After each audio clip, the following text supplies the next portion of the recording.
آج پورے برطانیہ میں خاص طور پر مغرب میں بہت تیز ہوا کا دن رہا۔ 92 مائل فی گھنٹہ کی رفتار سے ہوائیں ریکارڈ کی گئیں۔ طوفان درا کے لیے برطانیہ بھر میں متعدد شدید موسمی انتباہات نافذ ہیں۔ امبر وارننگ پورے شمالی آئرلینڈ کے ساتھ ساتھ ویلز اور انگلینڈ کے مغربی ساحلوں کا احاطہ کرتی رہی۔ طوفان کی وجہ سے آنے والی تیز ہواؤں کے نتیجے میں شمالی آئرلینڈ میں تقریباً 46,000 صارفین بجلی سے محروم ہو گئے۔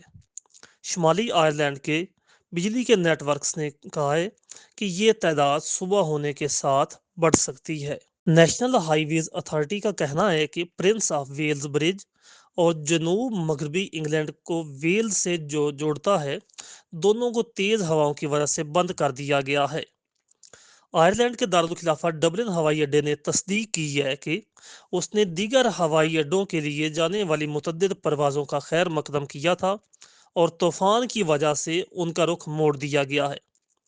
برٹش ایئر ویز کی Heathrow, Paris, U S A اور نیدرلینڈ جانے والی متعدد پروازیں بھی منسوخ کر دی گئی ہیں۔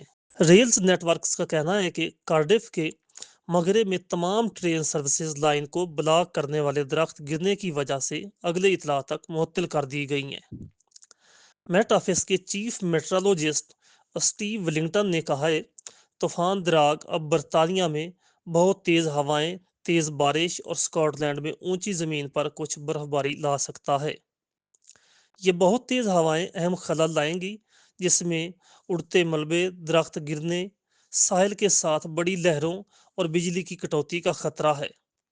شدید موسم کے اس دور میں یہ ضروری ہے کہ آپ اپنے علاقے میں ہنگامی موسم کی تازہ ترین پیش گوئی کے ساتھ ساتھ اپ ڈیٹ رہیں۔ مجاہد حسین وسیع، بیورو چیف زمانہ نیوز، نارتھ آئرلینڈ۔